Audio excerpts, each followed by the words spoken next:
Après le V-Ray Frame Buffer, il y a quand même une petite chose que j'aimerais faire rentrer aussi en compte dans les bases de V-Ray, c'est l'utilisation des paramètres de caméra spécifiques à V-Ray plutôt que les paramètres de caméra spécifiques à Maya. De base, lorsque vous utilisez Maya, vous avez donc une caméra qui est présente, qui est la caméra de perspective. Bien entendu, vous pouvez tout à fait aller dans Panel, créer une nouvelle caméra, ou alors passer par le menu Create et utiliser aussi et créer une caméra. Nous, en l'occurrence, on va utiliser la caméra de perspective. Elle est parfaite pour faire des rendus. Elle n'a rien de particulier, hormis effectivement si on veut modifier par exemple les angles de vue ou encore d'autres petits paramètres. Donc moi, je vais utiliser la caméra de base. En allant donc dans View, je vais faire une sélection de la caméra de manière à avoir l'attribut Editor sur le côté ici à droite. Lorsque vous utilisez V-Ray, il est conseillé d'utiliser les fonctions de la caméra qui sont spécifiques à V-Ray et que l'on appelle la caméra physique. Malheureusement, de base dans une caméra dans Maya, il n'y a pas ces paramètres-là, c'est à vous de les rajouter en allant comme tout à l'heure dans Attributes, dans la catégorie V-Ray et choisir l'option Physical Camera. Donc normalement, si vous cliquez sur cette option-là, vous devriez maintenant avoir un Extra V-Ray Attributes. Donc vous développez les paramètres et là il y a possibilité donc d'avoir des paramètres spécifiques à la caméra pour V-Ray. Donc bien entendu, pour pouvoir utiliser ces options spécifiques à la caméra de V-Ray, il faut cliquer dessus. Donc je vais juste vérifier mon frame buffer, voilà le rendu que nous avons. Et avant de commencer à utiliser les paramètres de la caméra physique de V-Ray, je vais vous faire rentrer la notion en fait de l'historique de rendu de V-Ray, qui est le petit H que vous avez ici. Lorsque vous allez cliquer dessus, ça vous permet d'avoir cette fenêtre supplémentaire qui est le Render History. Alors il se peut que chez certains d'entre vous, lorsque vous allez cliquer sur le petit H, il va y avoir une petite fenêtre qui va s'ouvrir dans le coin en haut à gauche, qui est celle-ci. C'est History Settings, qui va vous demander de chercher un endroit sur le disque dur pour écrire le cache de V-Ray. Donc là, je l'ai choisi. Et ensuite, il y a possibilité ici de changer la taille maximum du cache sur le disque. Et une option ici autosave qui va sauvegarder automatiquement les images à chaque rendu. Cette option là, je vous déconseille de la cocher. En fait, elle a tendance à faire beaucoup trop d'images. Donc on laisse comme ceci, on fait OK.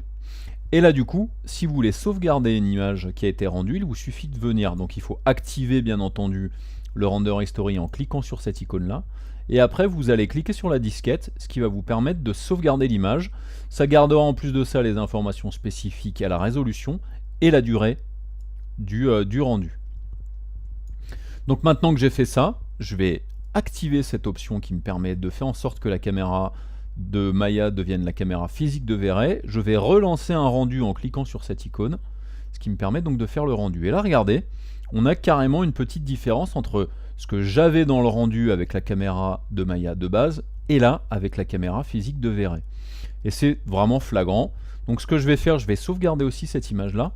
Et le petit avantage du V-Ray History, c'est que maintenant j'ai la possibilité de définir que par exemple ce rendu là, ce soit le rendu A, ce rendu là, ce soit le rendu B.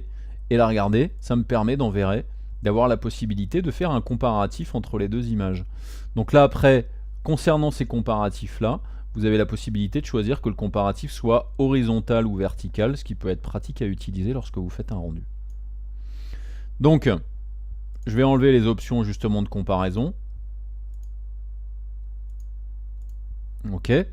Et ensuite, je vais venir justement dans ces paramètres de caméra physique. Dans la caméra physique, vous allez pouvoir choisir le film gate, c'est-à-dire la dimension du film. Vous allez pouvoir spécifier par exemple que la zone de mise au point ce soit par rapport à la caméra de Maya, ou alors que nous spécifions nous-mêmes la caméra en mettant ici par exemple l'angle de vue. Donc là j'ai mis 50 par exemple. Je pourrais mettre 22. Je vais le rentrer à la main. 22. Ou un peu plus. Donc là ça me permet vraiment de choisir mon angle de vue. Ensuite après, on a des petites options ici qui peuvent être pratiques, et notamment ici la possibilité ici de jouer sur la dimension de l'ouverture. Donc c'est vraiment rattaché à des options qui sont spécifiques à la photographie. Donc là par exemple j'avais quelque chose de trop sombre. Si par exemple je mets une valeur qui est spécifique à la photographie, donc 2.8 par exemple, si je relance un rendu, Là du coup j'ai quelque chose de beaucoup plus clair. Si j'augmente cette valeur là, donc du coup ça va me faire une petite ouverture, et donc du coup ça va prendre beaucoup moins la lumière. Donc on était à 8, mais donc par exemple je peux mettre 12. Si je mets 12 et que je relance un rendu, on est forcément beaucoup plus sombre. Alors c'est à vous après de savoir comment vous voulez jouer justement sur votre ouverture. Vous pouvez jouer aussi sur la vitesse, donc ça c'est la vitesse d'ouverture. Donc si je mets 125 par exemple, et que je relance un rendu, et bien là du coup ça me rend les choses aussi un petit peu plus claires. Et après vous pouvez jouer aussi sur un autre paramètre qui est le paramètre ISO. Donc ça c'est la sensibilité de votre pellicule. Donc je peux mettre 400 ISO par exemple, qui est une valeur réelle. Et là du coup je suis plus clair aussi. Donc en jouant sur ces différents paramètres, en jouant sur l'ouverture, en jouant sur la vitesse, en jouant sur la sensibilité de la pellicule, vous pouvez bien entendu du coup avoir un rendu qui va être différent de ce que vous aviez avec Maya au départ.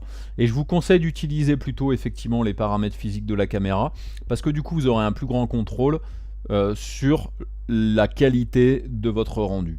Ça a aussi un autre impact, c'est que en utilisant justement cette caméra physique, vous pouvez activer des notions de profondeur de champ, des notions de bokeh effect, c'est-à-dire un effet dans les flous qui est un petit peu artistique, et différentes autres petites choses. Par contre, pour l'instant, je ne vous montre pas ces options-là, ça c'est des options qu'on verra dans la formation Verrez complète. Donc là, maintenant qu'on a vu justement comment régler nos paramètres de caméra, on va passer justement aux paramètres de rendu pour aller un petit peu plus loin justement avec notre rendu. A tout de suite.